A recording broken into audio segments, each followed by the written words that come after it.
Okay, so sorry I'm running a few minutes late tonight. Got stuck behind that bus. Um, so everybody should have received their exam scores. I was extremely lenient, although some of you did a fantastic job. Um, I think the major issue that I found with them is that a lot of students did not watch my lectures. It was obvious because one of the things I said in my lectures was, please don't do a role play with the father. So, um, I would say at least a dozen of you did a role play with the father. Uh, and we explained why and what to do instead, which was top dog, underdog, and don't use I statements. And so there were a lot of specific things. And that was even the lecture called Review of the Exam. So, you know, anyway, some other general issues that I mentioned was a lot of times people would say, well, I would use reflection, but you didn't actually use it. You can say you're going to use a technique. I need to see you use the technique. So you have to tell me, how did that play out? What did Sam say? What did you say? You can't just say you're going to use a technique. I don't know if you actually understand it or not. So actually walk me through the technique. What did you say? What did they say? Process the result of that. Did that have any meaning, any therapeutic meaning or payoff? If you're using a technique like WDEP, that's not something to use in the treatment plan unless you use it in the therapy session. So you need to walk through the entire primary techniques in the session. Don't just say, well, I'm going to use WDEP for the next 8 sessions. And even if you do say that I'm going to use WDEP for the next 8 sessions, you got to walk me through, what are you going to do? Session 1, session 2, session 3, session 4. All in all, the third part with the treatment plan was a little short and non-detailed. Some people, you'll see it on your exams, I'll say, I really liked your dialogue, fantastic job, little things like that. The second paragraph is your personal response. After the second paragraph, it's something I gave to everybody. It's an outline of what should be included at minimum. So I do think that this is kind of the first exam in graduate school for many of you. It's tough to get away from that undergrad exam paper writing style. See yourselves as experts in the field. You are graduate students. Give me your opinion. Tell me what you would do. Don't quote Corey. He's my least favorite author. And Corey's really quoting something else anyway. Let's see. Yeah, so next time, please incorporate some of my comments, even though it'll be with different theorists. You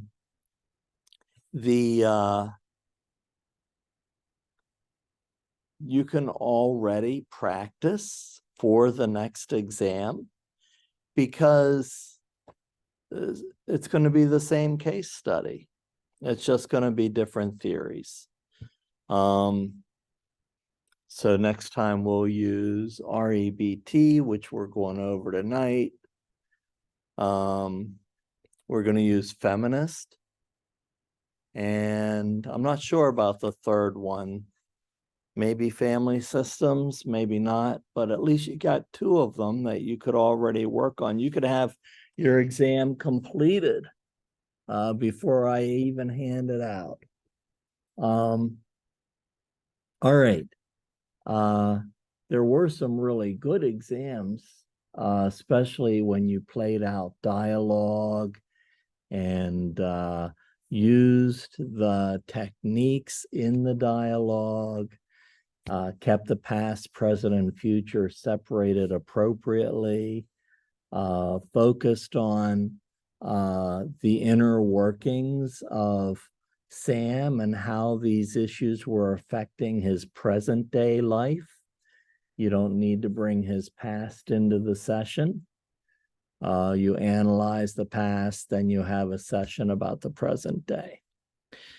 Make sure you watch all my videos. When I look at D2L statistics, which I do after I grade everybody's exam, I know who watches every video, or I know who clicks on a video, watches it for 5 seconds, and then turns it off. So please watch the material, use the material, use the supplemental material. This is one of the most important courses in your graduate studies. If you don't have a firm grasp of theoretical foundations, it'll be very difficult to counsel clients in practicum. But hey, you got full credit. I just want you to be able to actually counsel somebody in the correct way. It's really not about getting a grade in this class. It's really about being able to help people, and that takes time learning the theories. So, yeah, that's graduate school. It will have major impacts on people's lives in your practicum and internship. All right, after you look at some of my feedback, ask me questions.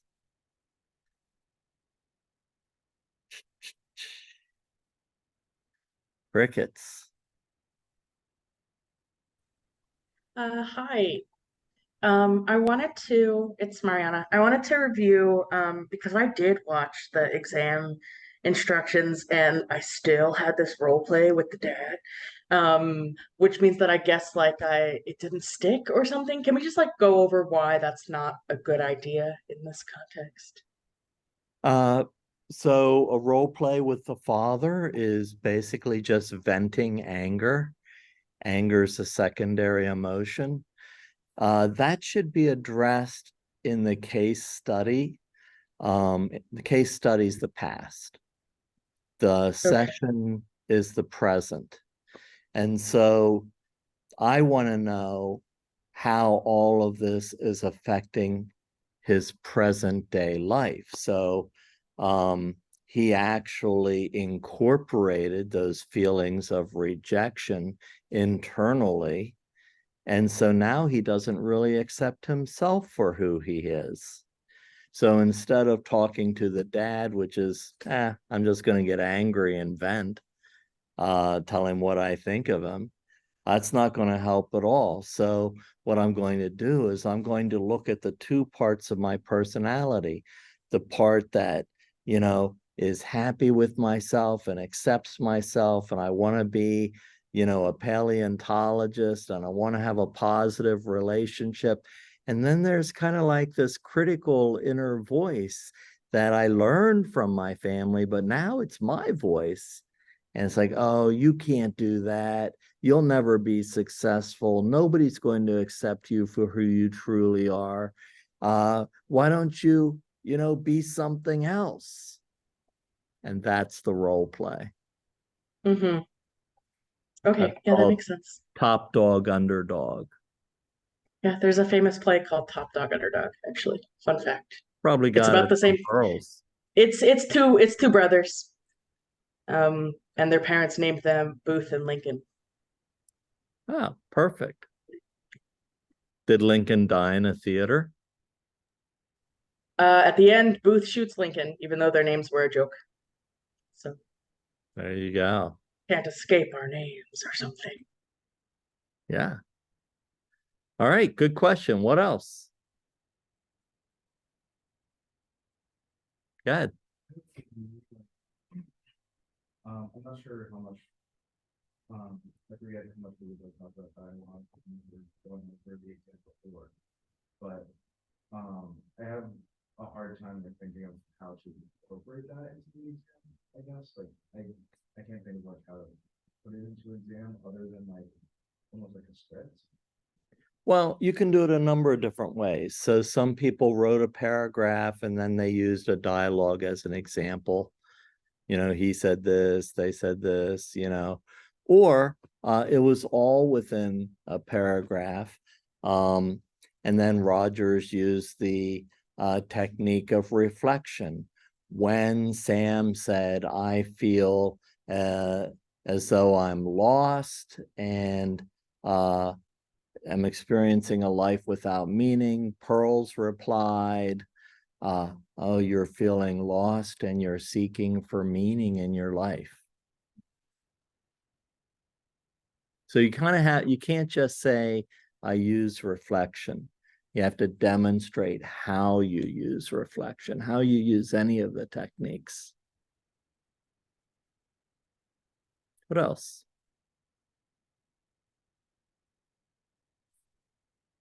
Yeah. The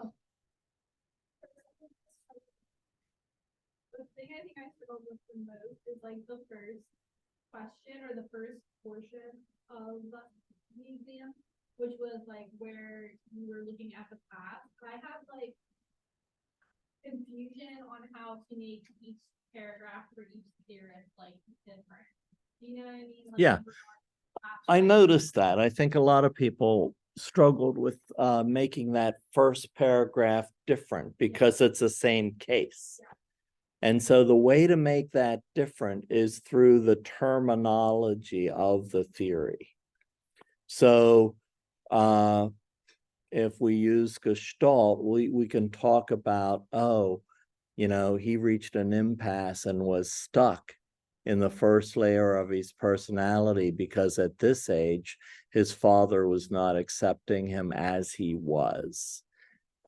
He developed contact resistance or resistances to contact, and you can pick one and show how it played out in his youth. You could talk about ways he became phony at a younger age. You can, let's see. If it was Rogers, you can talk about incongruencies that he picked up, that he didn't feel accepted by his father and felt rejected, and so he no longer allowed himself to become vulnerable, and that hindered his future relationships. And eventually he incorporated that lack of acceptance and didn't accept himself for who he was.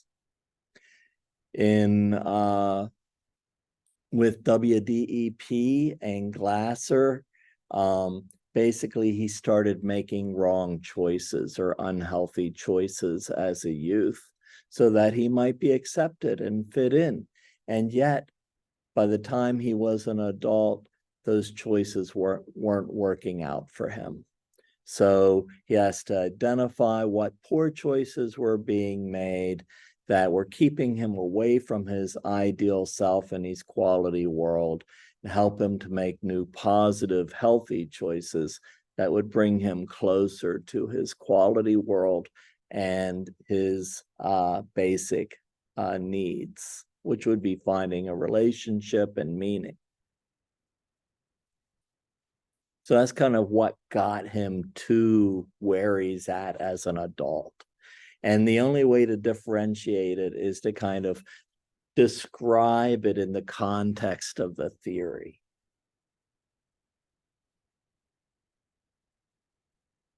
What else? Yeah. Can you also talk about like assumptions on why he's seeking counseling in the first section? Yes, uh, so for example, I mean, I think you did that. So, yeah. Yeah, so I think like the assumptions are that it's very difficult to have a healthy relationship if you're being phony. So eventually people see that you're acting, but that's who they began liking. And so maybe they're not attracted to the real you, but you were being phony. So he's not getting to any healthy relationships. Maybe he wanted a job that made a lot of money rather than gave his life fulfillment. With WDEP, he was making poor choices, wanting to maybe have a relationship with somebody his father would like instead of somebody his mother would like. Or maybe he was acting like his father when he really wanted to act like his mom. With Rogers, I think that Rogers is pretty much the most straightforward one. And I think he had a fear of failure and rejection. And if he felt as though he was seen as a failure, other people would simply reject him. And then he started viewing himself as a failure, so he didn't accept himself. But I remember yours. I think you did cover that.